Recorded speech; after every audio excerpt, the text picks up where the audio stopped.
কেন, ভারতের হিন্দু, ভারতের পুরোহিত বদমাইশ আমার নবীর মূর্তি বানাইয়া, আমার নবীর নামে মূর্তি বানাইয়া মূর্তির নাকটা ভেঙে দিয়ে কয় মুহাম্মাদের নাক ভাঙলাম। তোমরা মুসলমান সহ্য করতে পারবে? কখনো সহ্য করা সম্ভব? দেহের ভিতরে এক জাররা রক্ত থাকতে এর প্রতিবাদ আমি না করে ফিরে আসতে পারি না। কথা বলেন ঠিক ঠিক না? এমন গুণ যদি থাকে সেই গুণটা আমি কেন বলবো না? মুসলমান বিশ্বনবীর অপমানে যদি না কাঁদে তোর মন, কাজী নজরুল ইসলামের কথা ঠিক না? উনি কবিতা লিখেছে, বিশ্বনবীর অপমানে যদি না কাঁদে তোমার মন, মুসলিম না মুনাফিক তুমি রবিজির দুশ্মন। ভারত থেকে সমস্ত সব 2 নম্বরের প্রোটেকশন হয় ভারত থেকে। ভারত হলো ভেজালের গুরু, ভেজালের কারখানা। এদেশের যত ফরমালিন তাও আসে ভারতের থেকে, খাদ্যের ভেজাল ভারতের থেকে, তেলের ভিতরের ভেজাল ভারতের থেকে, সয়াবিন তেলের সরিষার তেল বানায় এই ভেজাল ভারতের থেকে আসে, সকল খাদ্যের ভেজাল, ধর্মের ভেজাল সম্পূর্ণ ভারতের থেকে প্রোটেকশন হয়। কথা বলেন ঠিক ঠিক না? গোলাম আহমদ কাদিয়ানি আমার নবীর এগেনস্টে নবুয়তি দাবি করেছে, আপনারা কি তাতে একমত? গোলাম আহমদ কাদিয়ানি নবী? কি বলেন? একটু জোরে বলেন। যে কাফের বলতে এই জায়গা মুখ বন্ধ করে রাখবেন। সবাই তো করছে আমি একা নাকলি কিয়েছে ধরে নেওয়া হবে। আর আসুকুতে নিসপুর রেজা, চুপ থাকার সমর্থনের লক্ষণ। মনে হবে যেন আপনি গোলাম আহমদ কাদিয়ানিকে নবী বলার পক্ষে। গোলাম আহমদ কাদিয়ানি কি? তাকে যারা কাফের না বলবে, তাকে যারা নবী বলবে তারা তো কাফেরই, তাকে যারা কাফের না বলবে তারাও কাফের। ঠিক কি ঠিক না? এর বাড়ি কোন জায়গা? ভারত। বাড়ি কোন জায়গা? দেখেন ইসলামের বিপক্ষে কত বড় বেয়াদবি। আমার নবী বলেন আনা খাতামুন নবিয়্যিন লা নবিয়্যা বাদি, আমি শেষ নবী, আমার পরে কোনো নবী আসবে। আমার আল্লাহ পাক রব্বুল আলামিন বলেন মা কানা মুহাম্মাদুন আবা আহাদিম মির রিজালিকুম ওয়ালাকিন রাসূলুল্লাহি ওয়া খাতামান নবিয়্যিন। মুহাম্মাদুর রাসূলুল্লাহ তোমাদের কাহারো আব্বা না, উনি হলেন গোটা মানব জাতির নবী ও রাসূল, আর উনি হলেন খাতামুন নবিয়্যিন, শেষ নবী, যার পরে আর কোনো নবী আসবে না। কথা বলি ঠিক কি ঠিক না? আমার নবীর পরে কোনো নবী আসবে না। গোলাম আহমদ কাদিয়ানি নবুয়তি করেছে, দাবি করেছে ভারত থেকে। ভারত সরকার তাকে সেখান থেকে উস্কাই দিয়েছে, তারে সহযোগিতা করেছে। আর এর সবচাইতে বেশি সহযোগিতা করেছে যাকে এখানে আবিষ্কারই করেছে, তারা হলো ইসরায়েলি ইহুদি। ও মুসলমান, বাংলাদেশে যত ভণ্ড পীর আছে, যত মাজারপন্থী আছে, সমস্ত মাজারের গুড়া আসছে ভারত থেকে। ভারতের থেকে ভণ্ডপীরদের আমদানি হয়। সারা পৃথিবীতে যত ভণ্ডপীর আছে সমস্ত ভণ্ডপীরের মার্কাজ হলো ভারত, সেখান থেকে প্রোটেকশন হয়। এই ভারত হলো ধর্মের ভেজালেরও গুরু। গোটা দুনিয়ায় একটা তরতিবের সাথে কাজ করত, আমাদের বাংলাদেশে ধর্মীয় দল কতগুলো দেখেন, 3 মৌলবী 13 দল, ইসলামী দল রাজনীতিতে কতগুলো, 13টা দল সেদিন এক জায়গা হয়েছে। 13 দল, একটা দল ছিল ঐক্যমতে, ওই দলটার নাম হলো তবলিগ জামাত। কতক্ষণ ঠিক ঠিক না? আমেরিকার তবলিগলাদেরও যেই স্বভাব, জাপানের তবলিগলাদের সেই স্বভাব, সৌদি আরবের তবলিগলাদের সেই স্বভাব, 7টা মহাদেশের সব তবলিগলারা এক সুতোয় গাঁথা, একই মিজাজে একভাবে কথা বলতো। আর এই তবলিগের ভিতরে বিশাল একটা ফাটল সৃষ্টি করেছে। যেই লোকটা, সেই লোকটার বাড়িও কোন জায়গা? ভারত। ধর্মের ভিতরে ভেজাল সৃষ্টিকারী সবগুলোর বাড়ি ভারত। আর এই মুহূর্তে আইসা এই ভারতের কোন জায়গা? গুজরাট। কি নাম যেন? এই কি নাম? মুম্বাই। ওই সাড়ালের নাম কি?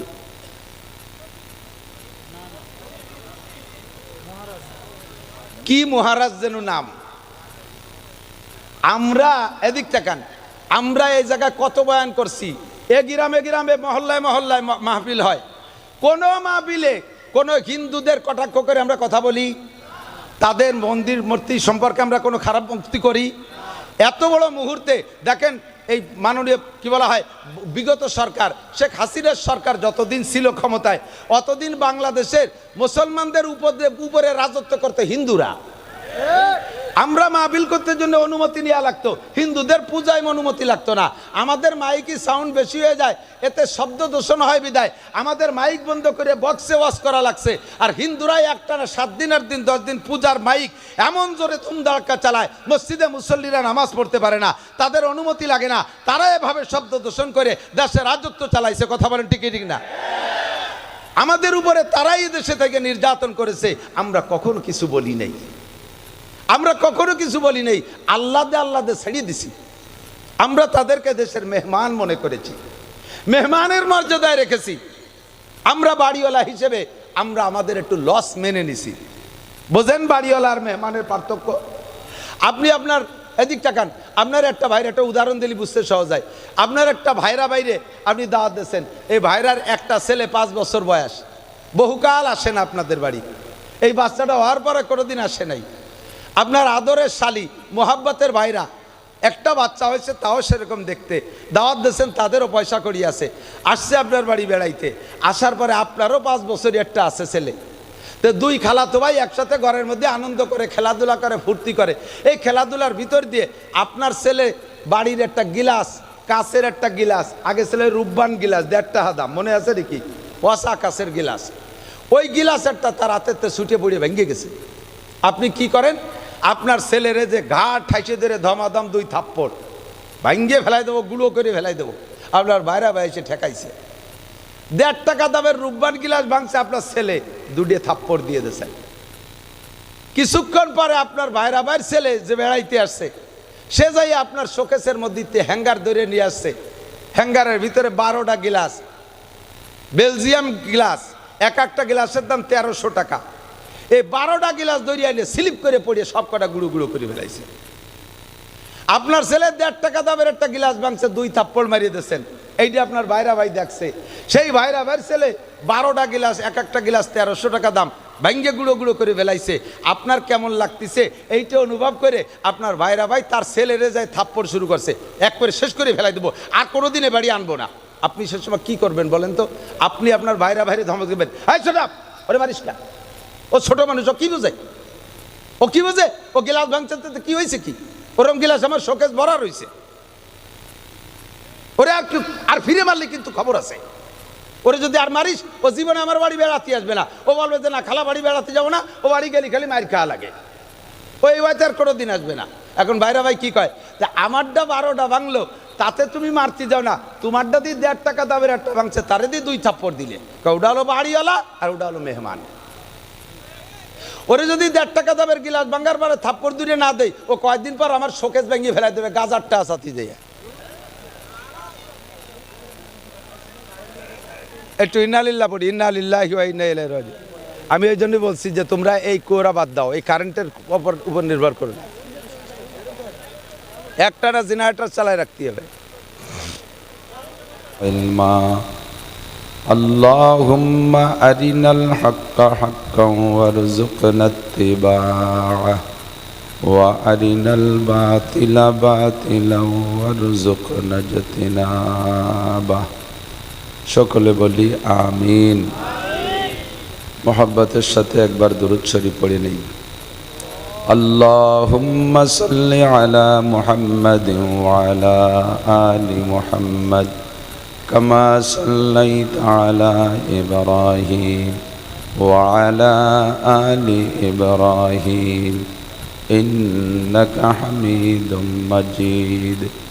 اللهم بارك على محمد وعلى آل محمد كما باركت على إبراهيم وعلى آل إبراهيم إنك حميد مجيد। ঐতিহ্যবাহী রূপাবাদ ইসলামিয়া মাদ্রাসা, রূপাবাদ বলমারি ফরিদপুরের উদ্যোগে আয়োজিত কারি সিদ্দিকুর রহমান সাহেব রহিমাহুল্লাহ প্রতিষ্ঠিত মাদ্রাসার 8ম বার্ষিক ওয়াজ মাহফিল। অধ্যকার মাহফিলের সম্মানিত সভাপতি, আজকের মাহফিলের প্রধান বক্তা অন্যান্য ওলামাই কেরাম, মাদ্রাসার বর্তমান মোহতামিম সাহেব হুজুর ও আসাতেজাই কেরাম, এ অঞ্চলের অনেক অনেক ওলামাই কেরাম, আয়েম্মায়ে মাসাজিদ, মাদ্রাসার আজিজ আমতুলাবা, প্রাণ প্রিয় আমার দেশবাসী, আল্লাহ তাবারক ওয়া তাআলা শাহী দরবারে আমাদের পক্ষ থেকে পাঠাই অসংখ্য শুকর যে আল্লাহ তাআলা এই বর্ষা বাদলের দিনে আমাদের জন্য আজকের দিনটা এবং এখনও পর্যন্ত আবহাওয়া অনুকূল রেখেছেন। ফাঁকা আকাশের নিচে জান্নাতের আশায় জাহান্নামের ভয়ে, সওয়াবের আশায় গুনার ভয়ে, হেদায়েতের আশায় গুমরাহির ভয়ে, আল্লাহ তার রসুল সাল্লাল্লাহু আলাইহি ওয়াসাল্লামের প্রেম ও ভালোবাসা অন্তরে নিয়ে কোরআন সুন্নাহ থেকে কিছু আলোচনা করা ও শোনার একটা পরিবেশ তৈরি করে দিয়েছেন। এই অঞ্চলের লক্ষ লক্ষ মানুষের মধ্য থেকে বাছাই ছাঁটাই করে আল্লাহ পাক আমাদেরকে আগে আসার বসার তৌফিক ইনায়েত করেছেন। শুকর আদায় করি আলহামদুলিল্লাহ। আজকের মাহফিলের আমাদের প্রধান বক্তা হিসেবে আসছেন হযরত মাওলানা আরিফ বিন হাবিব সাহেব হাফিজাহুল্লাহ। বর্তমান সময়ের সবচাইতে আলোচিত ব্যক্তিত্ব আমাদের কওমি অঙ্গনে। বয়ানও বড় নুরানি রোহানি বয়ান, দালায়েল সহ সহি কোরআন হাদিসের কথা বলেন। আমাদের এখানে নতুন আসতেছেন, আশপাশ থেকে যথেষ্ট লোক আসবে, এই বিশাল মাঠ ভরে যাবে ইনশাআল্লাহ। আমরা শেষ পর্যন্ত নীরবে তার কাছ থেকে হেদায়েতি কথা শুনবো। আল্লাহ আমাদের নসিব করে, সবাই বলেন আমিন। বিগত কয়েক বছরই এখানে আসি। ভাই মাহফিল শুরু করার পর থেকে নিয়ে, এ মাদ্রাসা শুরু থেকে নিয়ে, বৃষ্টি বাদল কাদা কিচড় বিভিন্ন কিছু উপেক্ষা করে এখানে মাহফিল করা লাগছে। আমরা কম বেশ আসি, খুব একটা মিস আমার হয় নাই, মনে হয় প্রতি বছরই এসেছি। এবং উনি আগে ছিলেন ওপাশে বাহিরবাগ মাদ্রাসা, সেখানেও থাকাকালে আমাকেই প্রত্যেক বছর উনি নিয়ে আসতেন। আন্তরিক রোহানি আত্মিক সার্বিক সম্পর্ক তার সাথে আমার ছিল। গত বছরও মাহফিলে তার থেকে এখানে খেদমত নিয়েছি। এবছর উনি দুনিয়ায় নেই, কবরে চলে গেছে। যদিও আমার আত্মীয় না, রেশতায় কোনো আত্মীয় না, কিন্তু রোহানি আত্মিক সম্পর্কে এতটা মায়া লাগে যা বলার না। আপনাদের দেশের একজন নেক সন্তান চলে গেছে, আপনারা তার রোহের মাগফিরাত আর তার সার্বিক গুনাহ মাপের জন্য জান্নাতের আলা মাকাম নসিব হয়, এজন্য সর্বক্ষণ দোয়ার ভিতরে শামিল রাখবেন। আল্লাহ তাআলা তাকে জান্নাতুল ফেরদাউসের আলা মাকাম নসিব করে, সবাই বলে আমিন। এ কথাই বলতে চাইছি, ওনার বড় ভাই একটু আগে হাত ধরে কেঁদে দেশে, সিদ্দিক আমার ছোট ভাই। বাস্তবে যেটা বলতে হয়, দুনিয়ায় আসার জন্য সিরিয়াল শর্ত, যাওয়ার কোনো সিরিয়াল না, ঠিক কিনা? কেউ যেন এ কথা না ভাবি দাদা আগে মরছে, পরে আব্বা মরছে, এরপরে আমি। এভাবে আমাদের পরবর্তী জেনারেশন, তাদেরও সিরিয়াল এরকম। এই সিরিয়াল সব জায়গা ঠিক থাকে না। দুনিয়ায় আসার জন্য আগে দাদার আসতে হবে, তারপরে আব্বার আসতে হবে, তারপরে আমাকে আসতে হবে, তারপরে আমার ছেলে, তারপরে তার ছেলে। আসার জন্য সিরিয়াল জরুরি, চলে যাওয়ার জন্য এই সিরিয়াল জরুরি না। কার কতটুকু হায়াত মুকদ্দার আছে, আল্লাহর পক্ষ থেকে বরাদ্দ আছে, এটা আল্লাহ পাকই ভালো জানে। যখন যার ডাক আসবে আল্লাহ পাক তাকে তখন নিয়ে চলে যাবেন। 24টা ঘন্টা আমাকে প্রস্তুত থাকতে হবে, কোথায় এক ফোঁটা এদিক সেদিক খেয়াল করবেন না, খুব লক্ষ্য রাখি। আল্লাহ পাক বলেন, তুমি দুনিয়ার অনেক কিছু অস্বীকার করতে পারো, কোরআনের অনেক কিছু অস্বীকার করতে পারো, যেহেতু স্বীকার অস্বীকারের ব্যাপারে তোমাকে স্বাধীনতা দেওয়া হয়েছে। আগে না, এই যে একটু বিষয় নিক, একটু বিষয় নেন।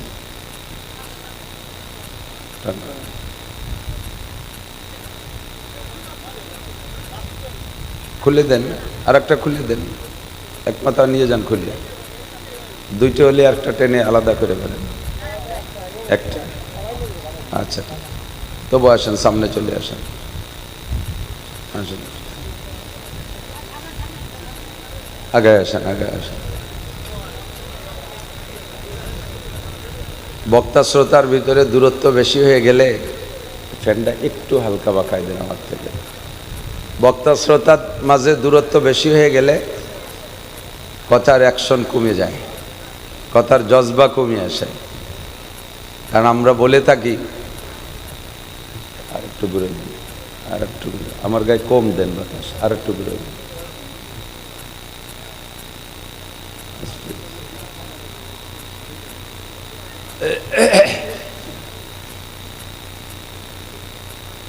ওহী হুজুর আলাইহিসসালামের কাছে যখন আসতো, জিবরিল আলাইহিসসালাম যখন হুজুরের কাছে ওহী নিয়ে আসতেন, কাইফা কানা বাদুল ওহী, বুখারী শরীফের একেবারে প্রথম বাব, প্রথম শিরোনাম, কাইফা কানা বাদুল ওহী। হুজুরের কাছে ওহীর সূচনা কেমন ছিল, লম্বা চওড়া আলোচনা। যখন ওহী আসতো হুজুরের কাছে, তখন হুজুর আলাইহিসসালাম কঠিন শীতের মধ্যেও সাহাবাই কেরাম কম্বল গাইতে বসে আছে, আর হুজুর ঘামিয়ে যাইতেন একেবারে, তরবাতার জামা গেঞ্জি সব ভিজে যাইত। তো হুজুরকে কখনো ওই সময় বাতাস দিত না, বাতাস দেয়া নিষেধ ছিল, ঘামতে দিতে হবে। এই ঘামের ভিতর দিয়া ওহী অর্জন করতেন হুজুর। তো ঘামিয়ে যাওয়াটা ওহীর বরকত। বক্তারাও ওয়াজের সময় যদি ঘামিয়ে যায় তাহলে বোঝা যাবে ওহীর বরকত। কোরআনের বয়ান ঘামিয়ে যাইতে হবে, এটা ওহীর বরকত। ফ্যানের বাতাস নিয়ে এই ওহীর বরকতকে সরাই ফেললে ঠান্ডা হয়ে গেলে গলা বসে যায়। এই জন্য আমি ফ্যানের বাতাস সইতে পারি না, যারা পারে তারা তো শরীর স্বাস্থ্য ভালো। বক্তা শ্রোতার ভিতরে কাছাকাছি হইলে রহমত বেশি হয়। আল্লাহ পাক রব্বুল আলামিন নবী আলাইহিস সালামের কাছে প্রথম যে ওহী পাঠাইছে, গারে হেরায় জাবালে নূরে, হাজী সাহেব যারা গিয়েছেন তারা দেখেছেন। বুড়োকালে হজে গেলে পরে ও জায়গা যাওয়া সম্ভব না, সময় মতো হজে যেতে হবে, শক্তি থাকতে যাইতে হবে। আমি এখন দুর্বল হয়ে যাচ্ছি ধীরে ধীরে। এবছর যাইয়া জাবালে নূরে উঠতে সাহস পাই নেই। আমার ছোট দুই ছেলেকে নিয়ে গেছি, ওরা পেলপেল করে উঠে চলে গেছে। 13 সালে হজে গেছি, মাশাআল্লাহ সে সময় শক্তি সাহস বেশি ছিল। ফজরের নামাজ পড়া মক্কা থেকে বেরোইছি, যাইয়া জাবালে নূরে গারে হেরার মধ্যে ঢুকছি। আমার মনে হয় যেন আমার আগে আর কেউ যায় নেই বলে আমার বিশ্বাস। একসাথে 3 জন গেছি, 3 জনের 2 জন পিছে পড়ে গেছে, আমি আগে উঠে চলে গেছি। ওরা একটু মোটা উঠতে দেরি হয়েছে, আমি পাতলা উঠে চলে গেছি। আমি মনে করছি আমি সবার আগে আসছি। ঢুকে যেয়ে দেখি গারে হেরার ভিতরে দেখি 3টে মহিলা বসা। ওরা কোন সময় গেছে আল্লাহ জানে, বোরকা পরা, কান্নাকাটি করতেছে। জায়গাটা এমনই জায়গা, যদি আপনিও যান মনে হবে যেন জিবরাইল আপনার কাছেও আসবে, এমন একটা পরিস্থিতি। এই একতাল ঠিক রাখো। কারেন্টে যেহেতু এভাবে আপ ডাউন করতেছে, জেনারেটর চালু রাখতে হবে, ও কারেন্টের আশায় বসে থাকা যাবে না। আপনিও যদি গারে হেরার মধ্যে যান তখন আপনার মনে হবে যেন জিবরাইল আপনার সাথে এখানে আসবে, সাক্ষাৎ করবে, এমন একটা হাল তৈরি হয়ে যায়। আল্লাহ পাক আমাদের সকলকে যার তৌফিক দান করেন, বলেন আমিন। যাবেন তো ইনশাআল্লাহ, নিয়ত আছে, সময় থাকতে যাবেন। তো হুজুর আলাইহিস সালাতু ওয়াস সালাম একটানা 40 দিন গারে হেরার মধ্যে বসা।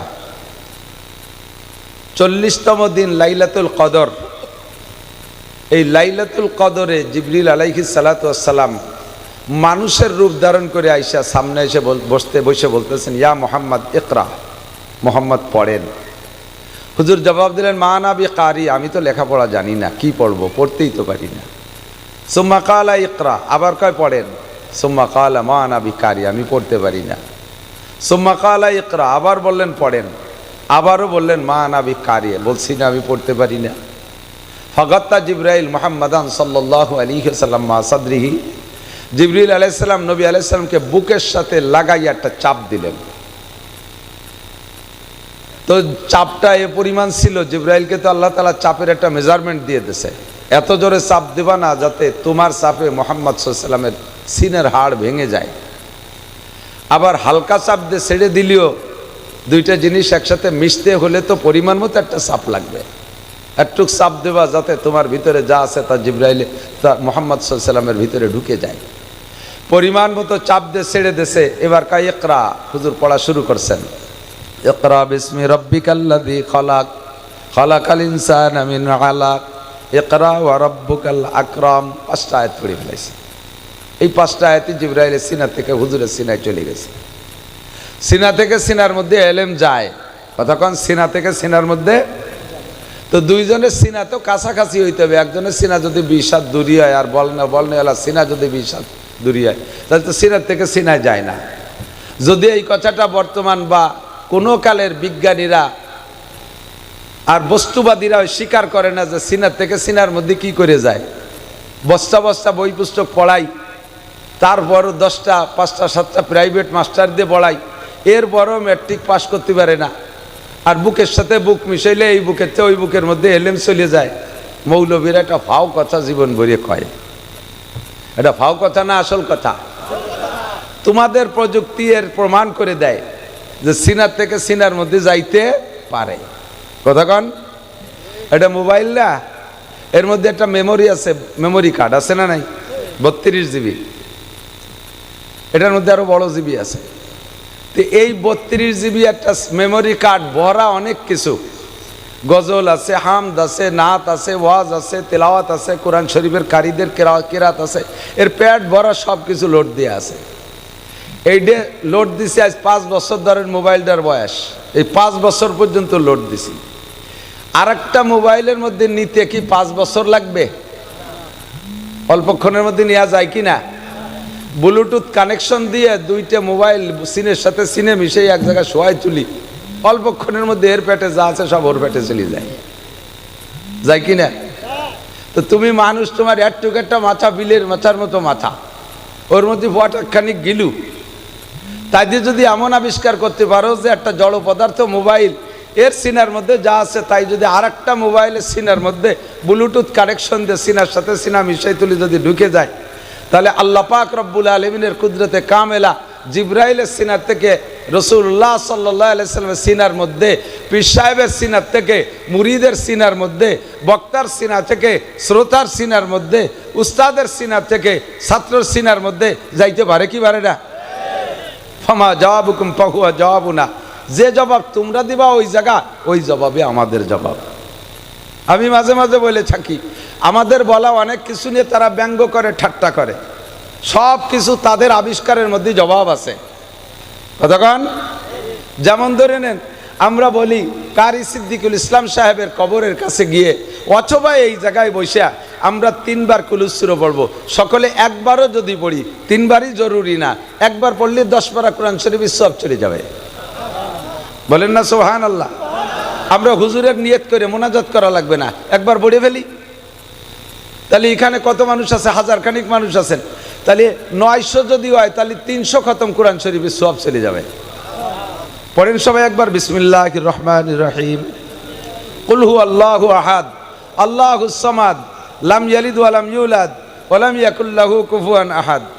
আল্লাহর কসম 10 পারা কোরআন শরীফ পড়ার নেকি পেয়েছি, আর আমরা নিয়ত করছি কারি সাহেব হুজুরের রুহের জন্য। ঠিক আছে না? নিয়ত করছি না? আর উনি জায়গায় বসে পেয়ে গেছে, কবরে শুয়ে পেয়ে গেছে।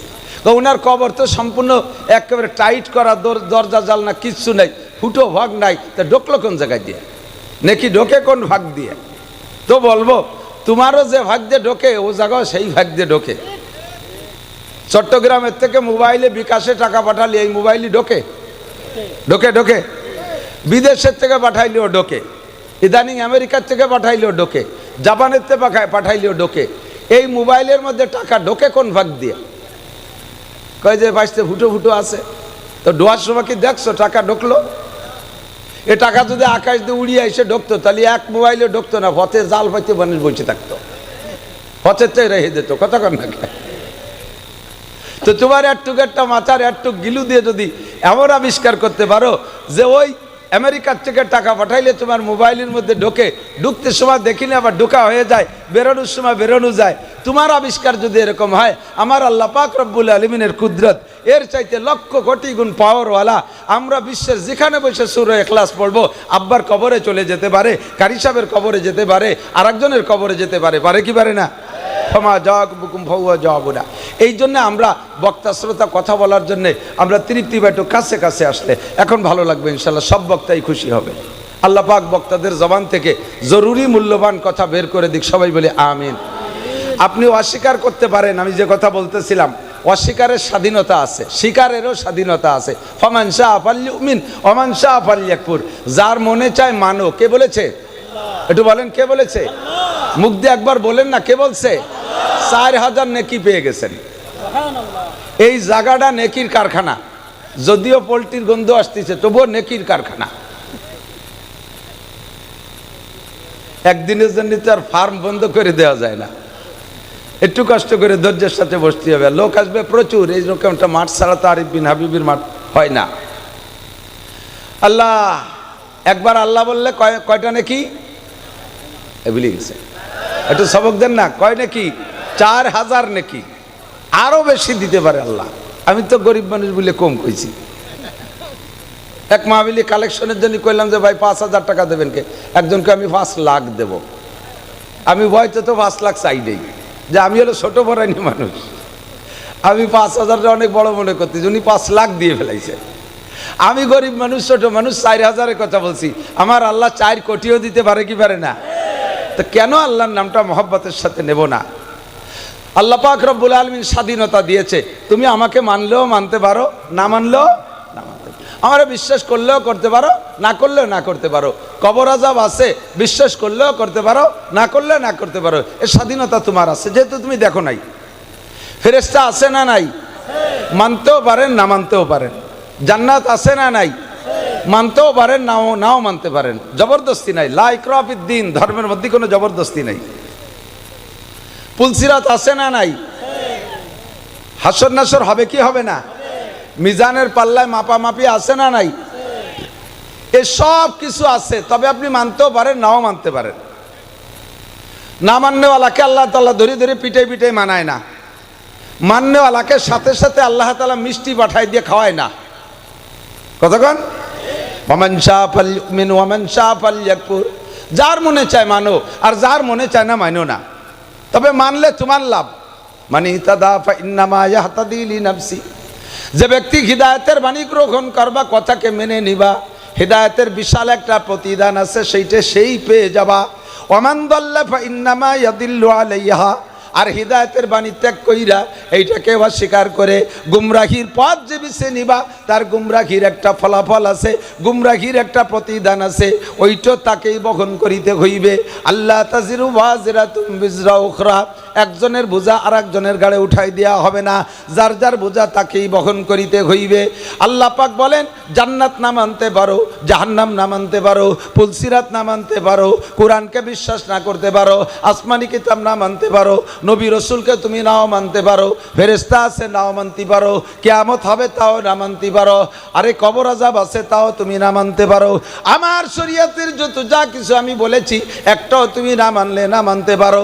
হাত্তাকে আমি আল্লাহকে তুমি অস্বীকার করলে করতে পারো, তবে একটা জিনিস অস্বীকার কেউ করতে পারবা না, এনি ম্যান এভরিবডি কুল্লু নাফসিন যায়িকাতুল মাউত। সমস্ত প্রাণী মরণশীল। বাঘেরও মানা লাগে আমাকে মরতে হবে, সিংহেরও মানা লাগে আমাকে মরতে হবে, হাতিকেও মানা লাগে আমাকে মরতে হবে। কথা বলুন ঠিক কি ঠিক না? আরে শুধু আমরাই না, ফেরেশতা পর্যন্ত জানে। একজন ফেরেশতাও থাকবে না। কুল্লু শাইইন হালিকুন ইল্লা ওয়াজহুল্লাহ। একমাত্র আল্লাহ ছাড়া কেউ থাকবে না। অবশেষে আজরাইল ফেরেশতা পর্যন্ত নিজের জানটা বের করে দিয়া উনিও মৃত্যুবরণ করতে বাধ্য হবে। এবার মরার ভয়তে তুমি কোথায় যাবা? ফাইনাল মাফার। করোনার ভয়তে মুখে মাস্ক পরো, বিভিন্ন রোগের ভয়তে তুমি অনেক প্রোটেকশন ব্যবহার করো, অনেক প্রতিবাদী অনেক কিছু তুমি ব্যবহার করো, কোনো তাই তোমারে বাঁচায় রাখতে পারবে না। ইজা জাজালুহুম লা ইস্তাখিরুনা সাআতান ওয়া লা ইস্তাকদিমুন। আর মরণ যখন আসবে ও দোস্ত ভালো করে মনে রাখেন, হায়াত সীমিত, বলেন হায়াত, মরণ অবধারিত, রিজিক বন্টিত। রিজিক এই তিনটের ভিতরে আমাদের কাহারও হাত দেওয়ার সুযোগ। হায়াত সীমিত, কেউ অসীম হায়াত নিয়ে দুনিয়া আসে নাই। কতক্ষণ আমাল হায়াত দুনিয়া ইল্লা কালিল, এবং তা অতি সামান্য, একেবারে সামান্য, অল্প একটু হায়াত নিয়ে আসছি। এই হায়াত সীমিত হায়াতকে কোনো কিছুতে বাড়ানো যাবে না। যত চিকিৎসা করেন সে নির্দিষ্ট সময় চলে যেতেই হবে। হায়াত সীমিত, অল্প একটু হায়াতের ভিতরে আমাকে পরকালের বিশাল পাথর নিয়ে যেতে হবে।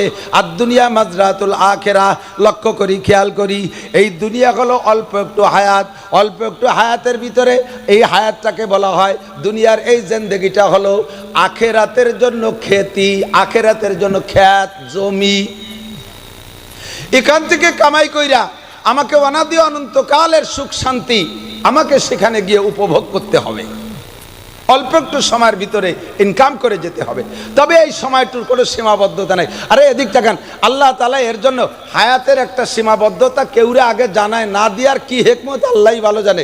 তবে আমি যেটা বুঝি সেটা হলো, যদি কেউরে নির্দিষ্ট হায়াত আমাদের মরণের সময়, জন্মের সময় গলায় যদি একটা ওয়ারেন্টি কার্ড দিয়ে দিত, ওই যে ফ্রিজ কেনেন, ফ্রিজে ওয়ারেন্টি কার্ড আছে না, এসিতে ওয়ারেন্টি কার্ড আছে না, মোবাইলে ওয়ারেন্টি কার্ড আছে, এখন যা কিনবেন বৈদ্যুতিক যন্ত্রপাতি সবগুলোর সাথে ওয়ারেন্টি কার্ড দিয়ে দেয়, একটা গ্যারান্টি দিয়ে দেয়, ঠিক না?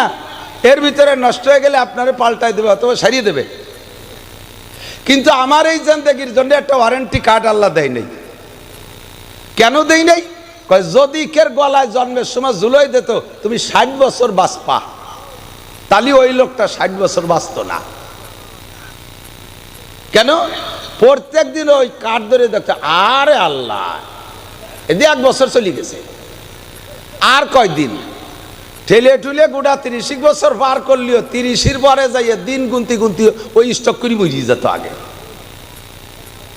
আল্লাহ জানাই দেয় নেই তুমি একটু সকালবেলা মরবা, কাল সকালে মরবা, রাত্রেও বসে বসে মোটা মোটা প্ল্যান করে, ইন্ডাস্ট্রিজ করব, কলকারখানা করব, এই করব সেই করব, আমেরিকা যাব, জো বাইডেনের মাইয়ে বিয়ে করব, কত প্ল্যান প্রোগ্রাম করতে চালাতে, অথচ উনি সকালে মারা যাবে।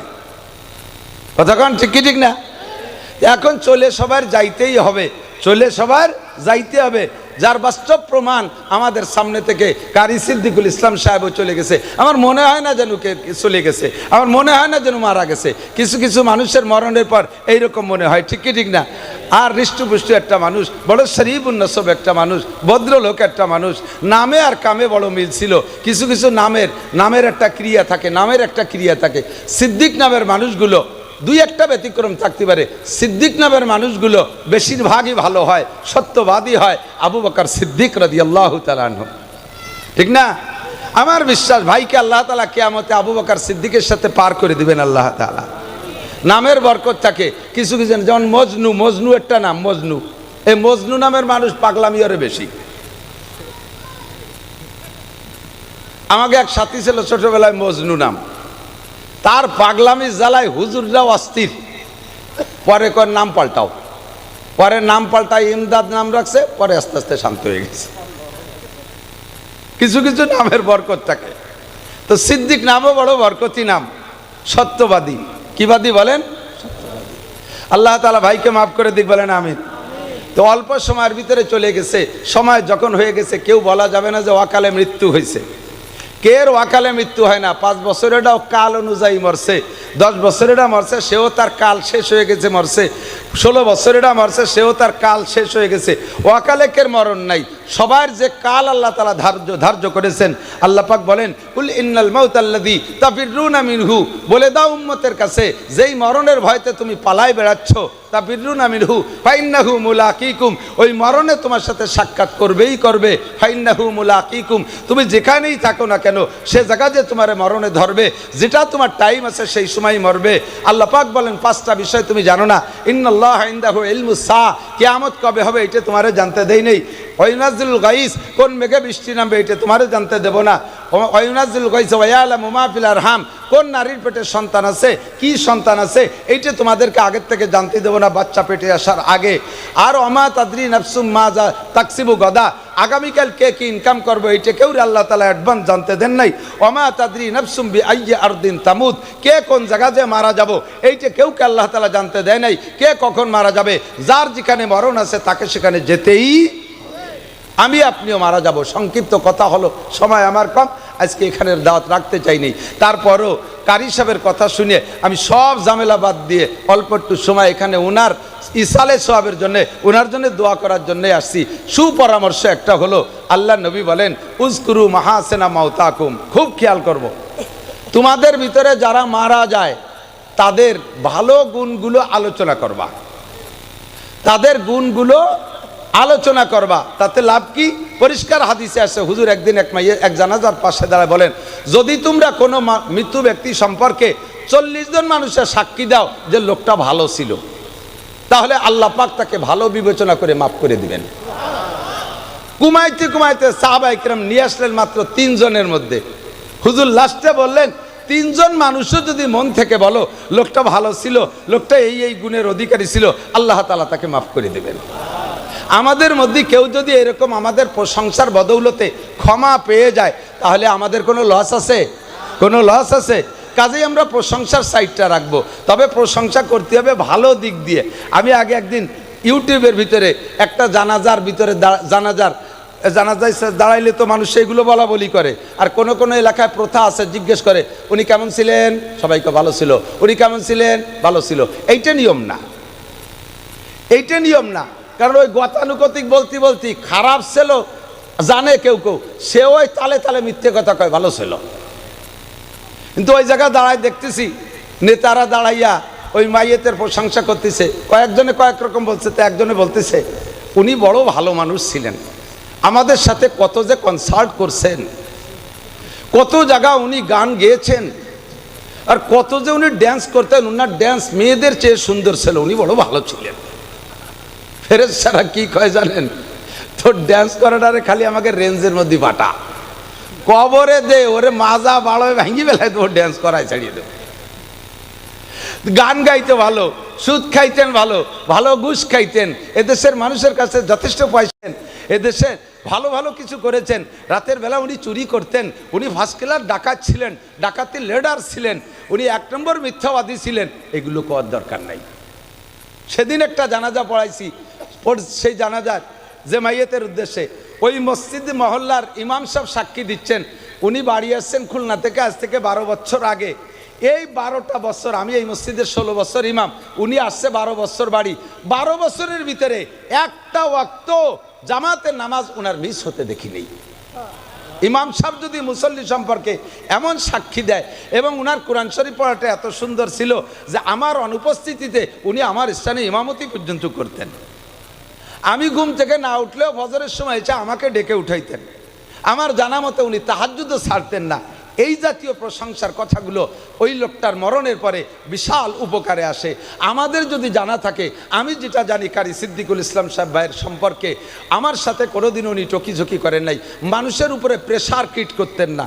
আমাদের দাওয়াত দিতে যায়, অনেকেই যায়, বক্তাদের দাওয়াত দিতে যায়, যাইয়ে একেবারে পাড়ায় ধরে দাওয়াত একটা রাখতেই হবে, যদি আপনি দাওয়াত না রাখেন তাহলে মমতাজ রেদে গান দেব। কে হিসাবে রিকেট দিয়েছে আমার চিন্তা হতে পারে, আপনি যদি দাওয়াত না রাখেন তাহলে আমরা আইডি নাড়ই দেব। এভাবে এমন প্রেশার দেয়, অথচ ডায়েরিতে খালি নেই। কারি সাহেব যাইতেন, হুজুর এই তারিখ খালি আছে, আছে খালি, তাই লিখে নেন। এরপরে যদি বলতাম না ওই তারিখ খালি নাই, ইনশাল্লাহ আগামী বছর দাওয়াত নেব ইনশাল্লাহ। হুজুর আসছি তাহলে, আসসালামু আলাইকুম। কোনো বক্তা এই মাদ্রাসায় আসছে আর উনি যেখানে পড়াইছে তাকে দ্বিতীয়বার দাওয়াত দিলে সে আসবে না, এরকম আচরণ উনি কোনোদিন করতেন না। উনার নাম শুনলে আসার জন্য ব্যস্ত থাকতেন, লম্বা চওড়া টাইম ওয়াশ করার জন্য বিরক্ত করতেন না, হাসি মুখে কথা বলতেন, সত্য কথা বলতেন, একজন দিনদার মানুষ ছিলেন। লিবাজিল্লা আল্লাহর হস্তে খেদমত করেছেন। আপনারা কি সত্য, আমি কি সত্য বলতেছি বলেন? সত্য বলতেছি বলেন? আপনারা মনের থেকে ছাড়া বলবেন না।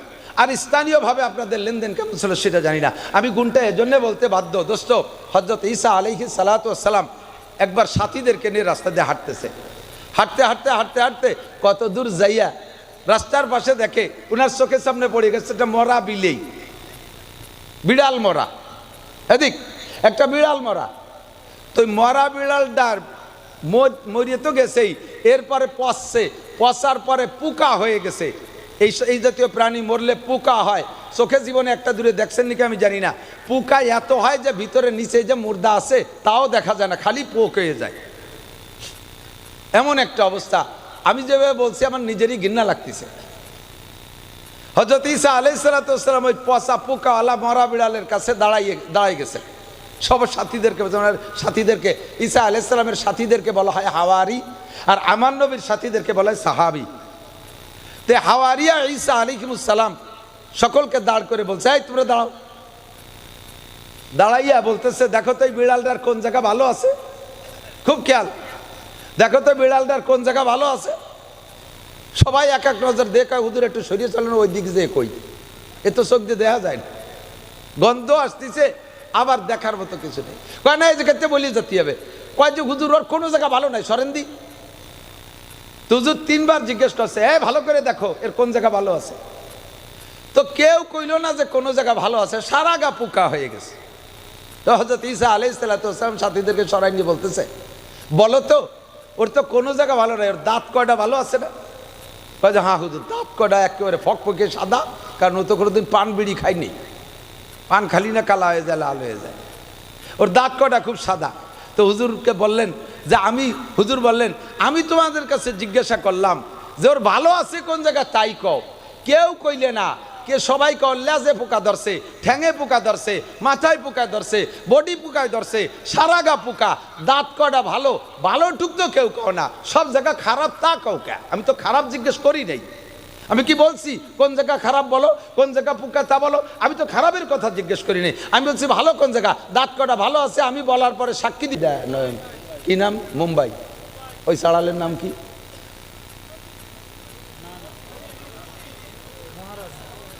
কি মহারাজ যেন নাম।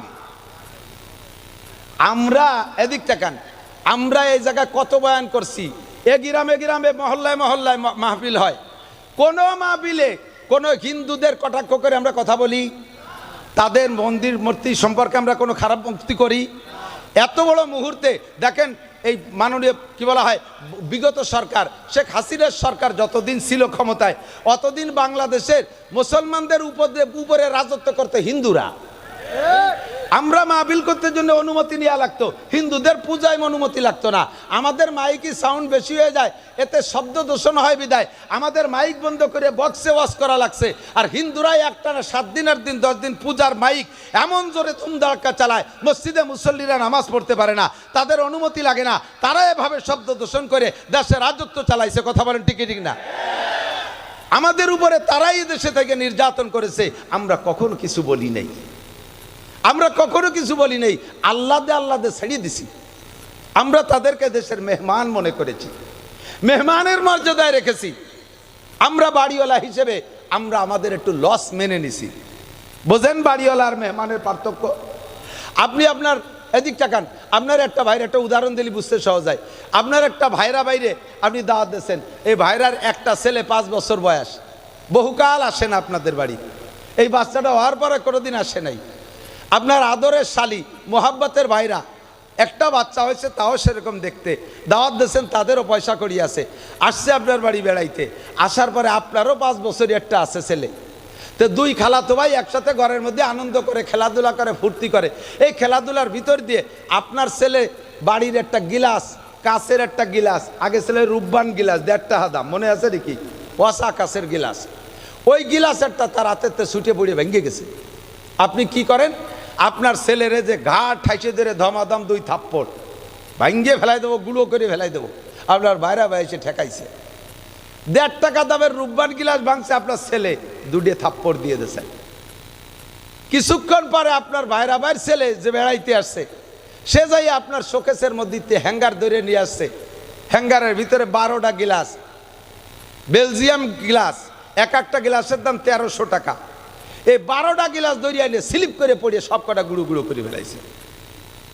আপনার ছেলে 1.5 টাকা দামের একটা গিলাস ভাঙছে, 2 থাপ্পড় মারিয়ে দিয়েছেন, এইটা আপনার ভাইরা ভাই দেখছে।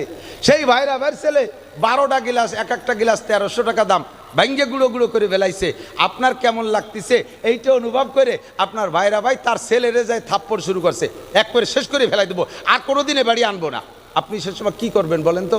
আপনি আপনার ভাইরা ভাইরে ধমক দেবেন, হ্যাঁ ছোটা ওরে মারিস না, ও ছোট মানুষ, ও কি বোঝে, ও কি বোঝে, ও গিলাস ভাঙছে কি হয়েছে, কি ওরম গিলাস আমার শোকেস ভরা রয়েছে,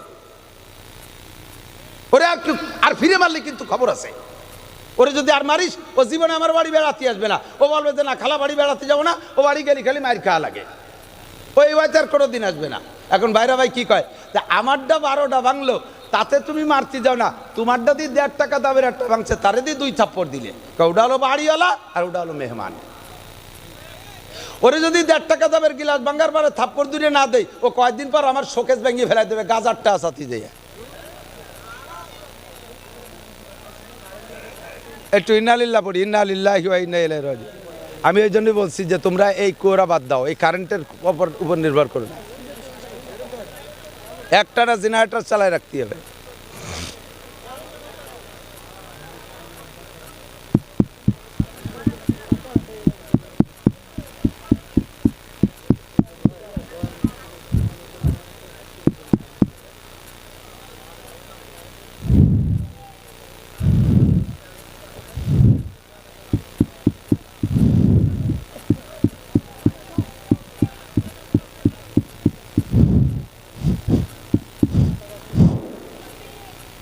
এটা হলো বাড়িওয়ালা, মেজবান আর মেহমানের পার্থক্য। কতক্ষণ আমরা মুসলমান সংখ্যাগরিষ্ঠ, তারা আমাদের কাছে অমুসলমানরা সংখ্যালঘু, আমরা তাদেরকে মেহমানের মতো যত্ন করেছি।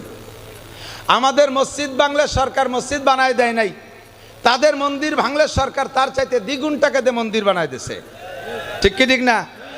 আমাদের মাহফিলের অনুমতি চাইছি, দেয় নাই, আর তাদের পূজা পাঠ করতে অনুমতি লাগে না, সব তাদেরকে দিয়ে করায় দিছে। তারা মেহমান, তাদের জন্য এটা আমরা করেছি, এটা আমরা মানবতা দেখাইছি। কিন্তু আমাদের দেশের আমাদের মুসলমান ভারতের ভিতরে সংখ্যালঘু, আর তারা হিন্দুরা সংখ্যাগরিষ্ঠ, তারা তো সে জায়গা আমাদের সাথে মেহমানের আচরণ করে না। কাশ্মীরি মুসলমানদেরকে মারে, গুজরাটে মুসলমানদেরকে মারে, বোম্বে মুসলমানদেরকে মারে, মহারাষ্ট্রে মুসলমানদেরকে মারে, মুসলমানদের ঈদগার ভিতরে শুকর ছাড়িয়ে দেয়, মুসলমানদের মসজিদ ভেঙে ফেলে, বাবরি মসজিদ ভেঙে সেখানে মন্দির বানায়, এত বড় নির্যাতন করে, আমরা জীবন ভরে সহ্য করে নিয়েছি। এখন আমরা আর জবান বন্ধ রাখতে পারি না, আমরা জবান বন্ধ রাখতে পারি না। তোমরা যাদের পূজা পাঠ করো, তোমরা যাদের পূজা পাঠ করো, তাদের কোনো ক্ষমতা নাই। আমার আল্লাহ পাক বলেন, ইন্নাল্লাযীনা তাদউনা মিন দুনিল্লাহ লা ইয়াখলুকু যুবাবা ওয়ালা বিজতামাউ লা। হে দুনিয়ার অমুসলমান মূর্তি পূজারীরা, তোরা যেই মূর্তির পূজা পাঠ করিস, সেই মূর্তির কোনো ক্ষমতা নাই। লা ইয়াখলুকু যুবাবা ওয়ালা বিজতামাউ লা। সারা দুনিয়ার সমস্ত মূর্তি একত্রিত হইয়া একটা তাজা মাছি বানাইতে পারবে? কথা বলেন, পারবে? একটা মাছি বানাইতে পারবে না। আল্লাহ কয় মাছি বানাইতে পারবে না, শুধু তাই না, ওয়া ইয়াসলুবুহুমুদ দুবাবু শাইআন লা ইয়াস্তানকিযুহু মিনহু। তোরা তোদের দেবদেবীর সামনে যে প্রসাদ দিস, তাদের সামনে দই দিস, তাদের সামনে মিষ্টি দিস, তাদের সামনে কলা দিস, যত প্রসাদ তাদের সামনে দিস, ওগুলো যদি মশা মাছিতে খেয়ে ফেলে, এমনকি তাদের গায়ের থেকেও যদি কোনো অঙ্গ খুলে নিয়ে যায়, লা ইয়াসলুবুহু যুবাবান, তাদের গায়ে, তাদের হাত থেকে, মাছির হাত থেকে একটা খাদ্য, একটা কিছু তারা কেড়ে রাখার ক্ষমতা রাখে। কথা বলেন, রাখে? বলি নাই কোনো দিন, এখন বলে দেব, বলি নাই কোনো দিন। আমরা দেশে ধর্মনিরপেক্ষতা পথ অবলম্বন করেছি, যার যার ধর্ম সেই সেই পালন করো, লাকুম দিনুকুম ওয়ালিয়া দিনের আয়াতের পর আমরা আমল করেছি। আমাদের বিশ্ব নবীর গায়ে যখন হাত দিয়েছ, তার বিপক্ষে যখন জবান খুলেছ, এখন আর আমরা বসে থাকতে পারবো? সম্ভব? একেবারে জবাব হবে, উপযুক্ত জবাব। সাবধান হয়ে যাও, আর মুসলমান রেডি থাকো। বাংলাদেশ সংখ্যাগরিষ্ঠ, অল্প একটু জায়গা, বাংলাদেশ সামান্য কয়েকজন মানুষ। সেদিনকে একজন কয়, ভারতের 100 কোটি মানুষ যদি পেশাব করে দেয়, তাতে বাংলাদেশের 18 কোটি মানুষ ভাইসে পেশাবে ভাইসে বঙ্গোপসাগরে চলে যাবে। পেশাব খালি করে দেখ, পেশাব খালি করে দেখ। কথা বলেন? আমরা কোরআনে বিশ্বাসী। আমার আল্লাহ বলেন ইয়াকুম মিনকুম ইসরুনা সাবিরুনা ইয়াগলিবু মিয়াতাইন। 20 জন মুসলমান যদি ইমানি বলে বলিয়ান হয়ে দাঁড়িয়ে থাকতে পারো, জোরে বলেন কয়জন? 20 জন মুসলমান, মাত্র 20 জন মুসলমান যদি দাঁড়িয়ে থাকতে পারো, তাহলে আল্লাহ বলেন 200 জন কাফের যত বড় অস্ত্রধারী হোক না কেন, 200 জন কাফের 20 জন মুসলমানের সামনে দাঁড়াইতে পারবে? হক নিয়ে যদি লড়া হয়, তাহলে যত শক্তি আসুক, এই হকওয়ালাদের সামনে সমস্ত শক্তি হেরে যেতে বাধ্য। বাস্তব তার চোখের সামনে দেখলাম। আমার এদেশের, আমার এলাকার জনগণ বেশিরভাগ 90% আমলিগ হওয়ার পরও আপনারা কথাটা বুঝে নেন দোস্ত, আল্লাহু আকবার। যুবকরা, ছাত্ররা যেই বিষয়টা নিয়ে আন্দোলনে নামছে, বিষয়টা কিন্তু ন্যায়সঙ্গত ছিল, বৈষম্য বিরোধী। কথাক্ষণ ঠিক না? শুধু মুক্তিযোদ্ধার সন্তানরা চাকরি পাবে আর এদেশের বাকিরা চাকরি পাবে না। এরা কোঠায় পড়ে না, বিদায় চাকরি পাবে না। এদের এই আন্দোলনটা ছিল হক। এই হক আন্দোলন নিয়ে নামছে। ওদিকে সরকারের সাথে সরকারি ক্ষমতা, তার সাথে সেনাবাহিনী, তার সাথে র্যাব বাহিনী, তার সাথে পুলিশ বাহিনী, তার সাথে বিডিআর বাহিনী, তার সাথে আনসার বাহিনী, তার সাথে যুবলীগ, তার সাথে ছাত্রলীগ, তার সাথে কৃষক লীগ, তার সাথে মূর্খ লীগ, যত আছে সব একসাথে ছিল। মাত্র হক নিয়ে কয়েকজন যুবক মাঠে নামছে, আর এই হকের পক্ষে থাকার কারণে সরকারের এত বড় ক্ষমতায় হেরে যেতে বাধ্য হয়েছে। কথা বলুন ঠিক ঠিক না? এটা তো জাগতিক ব্যাপার, এটা তো জাগতিক ব্যাপার। আর উখরবি ব্যাপার, ইসলামের ব্যাপারে যদি 20 জন মুসলমান দাঁড়িয়ে থাকতে পারো, 200 কাফের পরাজিত হতে বাধ্য। আল্লাহু আকবার। ভারতের 100 কোটি কাফেরের ভিতরে, 100 কোটি মানুষের ভিতরে 35 কোটি আছে মুসলমান, তারা আমাদের পক্ষে। কথা বলেন ঠিক ঠিক না? আর বাংলাদেশে 18 কোটির ভিতরে 16 কোটি মুসলমান, ধরে নিলাম 15 কোটি মুসলমান। 35 আর 15 কত হয়? 50। এই 100 কোটি আর এ পাশে 18 কোটি, এর ভিতরে 50 কোটি দাঁড়াই গেছে মুসলমান। 50 কোটি মুসলমান এখন যা আছে, ওরা আমাদের প্রত্যেক একজনের সামনে 2 জন হয় নাই, একজনের সামনে 2 জন হয় নাই। আমরা একজনে 20 জনের সাথে লড়তে পারি। কথা বলেন ঠিক ঠিক না? মুসলমানের গায়ে হাত দিস না, ধর্ম নিয়ে নাড়াচাড়া করিস না। মুসলমানের নারায় তাকবীরের আওয়াজ এটা তো কোনোদিন শুনিস নাই। মুসলমানের নারায় তাকবীরের আওয়াজ। খালেদ ইবনে ওলীদ রাদিয়াল্লাহু তাআলা আনহু, খালেদ ইবনে ওলীদ রাদিয়াল্লাহু তাআলা আনহু যুদ্ধে যাইয়া যুদ্ধে বিজয় লাভ করে চলে আসছেন। কাফের মুসলমান ছিল 10,000 আর কাফের ছিল 30,000। 10,000 30,000-এর মোকাবেলায় এক একজনের সামনে কয়জন? 30 জন। কয়জন? 3 জন। এই যুদ্ধে মুসলমান জিতে কাফেরদেরকে ধরিয়ে নিয়ে আসছে বহুত। তো খালেদ ইবনে ওলীদ রাদিয়াল্লাহু আনহু কাফেরদেরকে জিজ্ঞেস করে, আমরা তো অল্প কয়জন, তোরা এত ডেলি মার খালি, লাস্টে ধরা পড়ে গেলি, এরকম আত্মসমর্পণ করলি, অস্ত্র ছাড়িয়ে দিয়ে পড়িয়ে গেলি কেন? ঘটনা কি? কয় যে হুজুর, আপনারা যখন নারায় তাকবীর কে আওয়াজ দেন, তখন আমাদের কাছে মনে হয় আসমান ভাঙ্গে হুড়মুড় করে আমাদের মাথার উপরে পড়তেছে। যাদেরকে আপনারা জবই করে মারছেন তো জবইতে মরছি, আর অনেকেই মরিয়ে গেছে ওই নারায় তাকবীরের আওয়াজে, অন্ডকোষ খুঁজে বুড়ি মরিয়ে গেছে। এমন একটা তাকবীর তো তোমরা শোনো নাই। মুসলমানের তাকবীর শুনতে চাও? দেব আমরা তাকবীর, হবে তাকবীর। নারায় তাকবীর, নারায় তাকবীর।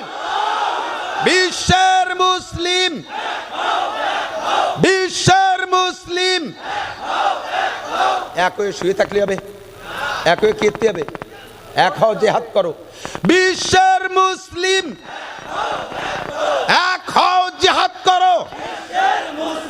ইহুদিদের দালালরা, নাসারাদের দালালরা, সাধু ঠাকুরের চেলারা, ভারতের চেলারা, ভারতের দালালরা, বিশ্বনবীর শত্রুরা, বিশ্বনবীর অপমান সইবে না রে মুসলমান। নারায়ে তাকবীর। এইরকম একটা তাকবীরের ধ্বনি শুনলে লক্ষ লক্ষ পালায় যাবে, পরনের কাপড় নিতে সময় পাবে না। ঠিক কিনা?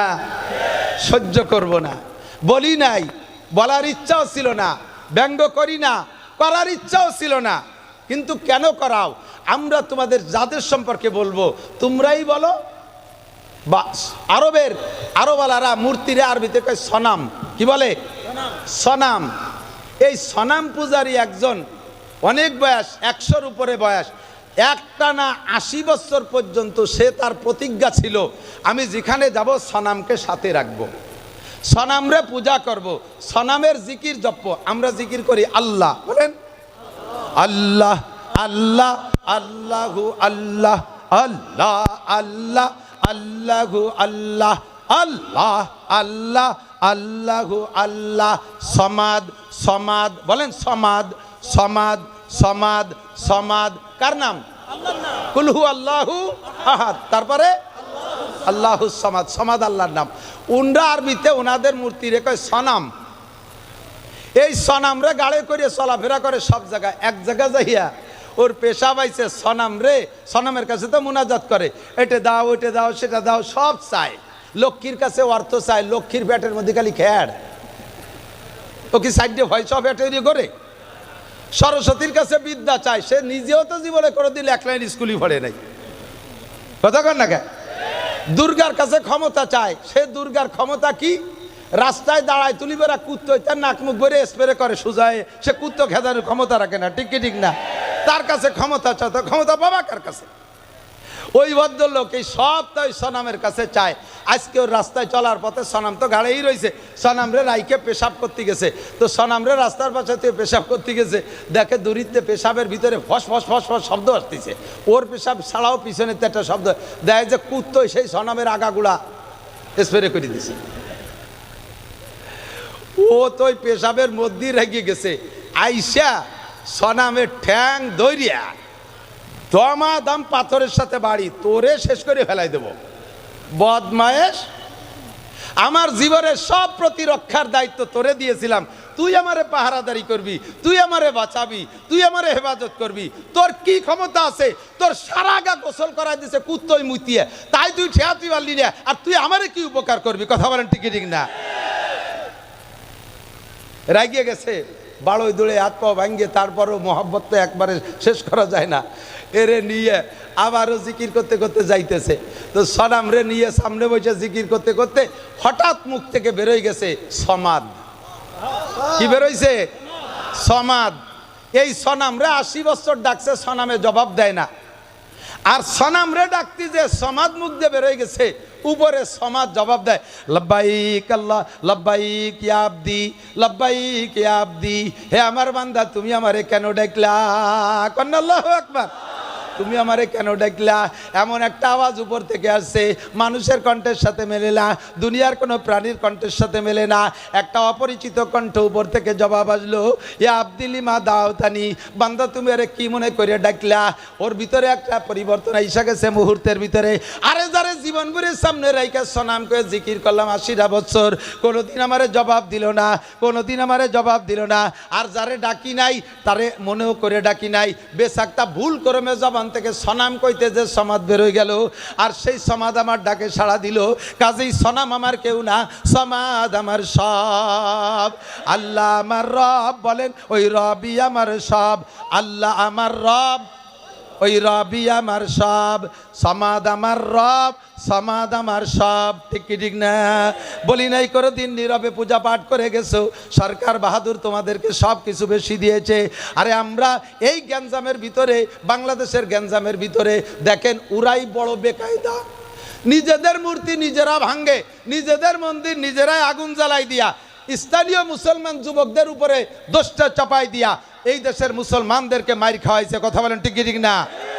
এই কৌশল যাতে ব্যবহার করতে না পারে, আবার একটা গ্যাঞ্জাম না লাগাই দিতে পারে, এই জন্যই এই সরকার পতনের মুহূর্তে মাদ্রাসার ছেলেরা, স্কুল কলেজের ছেলেরা, ধর্মপ্রাণ মুসলমানরা, শাসনতন্ত্রের যুবকরা মন্দির পাহারা দিয়েছে। আপনারা জানেন কি জানেন না?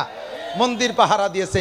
আমরা এত খেদমত তোমাদের করি, আর তোমরা আমার নবীর সম্পর্কে এমন আচরণ করলে, এমন আচরণ করলে। এখনই যদি, আগামীকাল যদি কি বলা হয়, সমাবেশ ডাকা হয়, প্রতিবাদ সমাবেশ ডাকা হয়, আপনারা সকলে উপস্থিত হইতে পারবেন তো ইনশাআল্লাহ? যাইতে পারবেন তো ইনশাআল্লাহ? কাজের বাহানা দেবেন? কাজের বাহানা দেবেন।